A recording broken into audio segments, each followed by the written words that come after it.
एक कीर्ति मैम करके थी, स्कूल में टीचर थी, पढ़ाती थी। तो आजकल सरप्राइज टेस्ट होता है ना, तो सरप्राइज टेस्ट उसने लिया। और सरप्राइज टेस्ट में जो सब्जेक्ट था वो था कि अगर आपकी विश है तो आप क्या, विश के ऊपर लिखना था क्या रहेगा।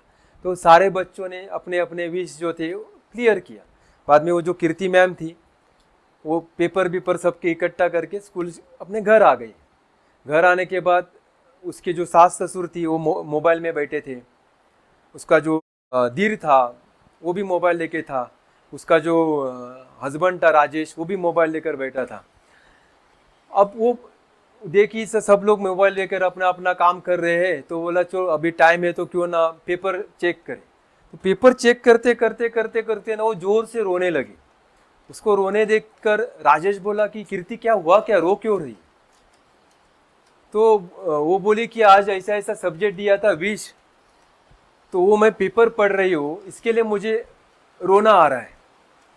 तो वो बोलती है कि अपना राजेश बोलता है ऐसा क्या लिखा क्या है।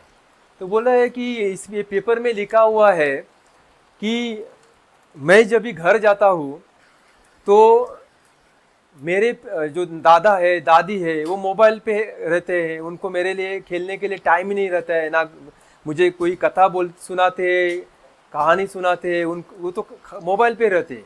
मेरी मम्मी और मेरे पापा भी मोबाइल लेकर ही बैठे हैं, चाचू भी मोबाइल लेके बैठे हो। तो मैं चाहता हूँ, मेरी विश है कि ये भगवान ये मोबाइल को गायब कर दे। उसने आगे लिखा था अगर तू गायब नहीं कर सकता तो तू मुझे मोबाइल बना ले ताकि वो मेरे साथ खेले। ये बहुत बड़ी बात है, ध्यान में रखो। और वो और जोर से रोने लगती है। तो बोलते क्या हुआ, अपना बेटा है, ये बेटे ने लिखा हुआ है, उसका पेपर है ये। कीर्ति बोलती है हमारे बेटे ने ही लिखा हुआ पेपर है जो मैं पढ़ रही हूँ। मतलब ये जो बच्चों का है ना, क्योंकि हम उनको, आप अपना आंख बंद करके ध्यान रखो कि आप घर जाकर क्या करते हो। तो वो कट आउट करना जरूरी है। एक समय एक सिस्टम करके जो है वो, क्योंकि वो बच्चा बोल रहा है मुझे मोबाइल बना लो ताकि मोबाइल समझकर मेरे साथ खेलने लगे। बाद में हम ही क्या करते हैं कि तू चुप रहा, ज्यादा नहीं करेगा तो उसको मोबाइल देंगे दूसरा, या टीवी देख, ये देख, कार्टून देख।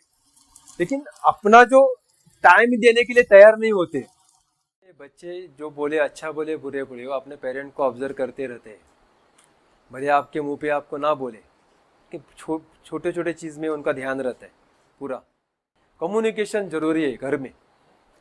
झगड़ा होगा लेकिन वो झगड़ा ऐसा होना चाहिए कि आधे घंटे के बाद आप खुद जाकर उसके साथ बातें करो। ऐसे नहीं कि 10 दिन आप एक दूसरे का मुंह भी ना देखें। बहुत जगह पे ऐसे झगड़े होते हैं कि एक दूसरे को सामने देखना भी वो लोग पसंद नहीं करते। वो नहीं, आप झगड़ा करो, क्योंकि वो झगड़ा नहीं रहता है, वो रहता है विचारों का द्वंद्व बोल सकते हैं उसको। हर एक का विचार अलग है। बच्चा जब भी कंसीव होता है ना पेट में, वहां से 7 इयर्स तक उसका जो ब्रेन का डेवलपमेंट है ना 80% होता है।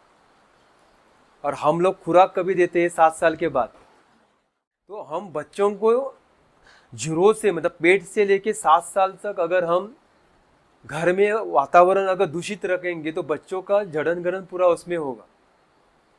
तो हमें अवेयर होना कि 80% जो उसका डेवलपमेंट अगर वहां पर हम नहीं कर पाएंगे तो आगे जाकर वो, आप कितना भी उसको खुराक दो, कुछ नहीं होगा।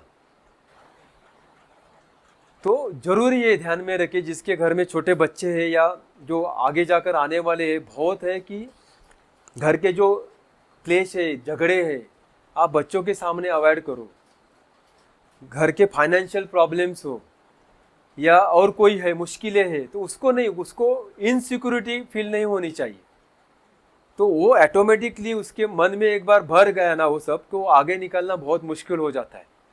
उसको जो सच्चाई है वो भी प्रेजेंट में रखो, ये है, लेकिन डरने की जरूरत नहीं। इसके साथ ये भी है, मार्ग भी है, ये भी मार्ग है।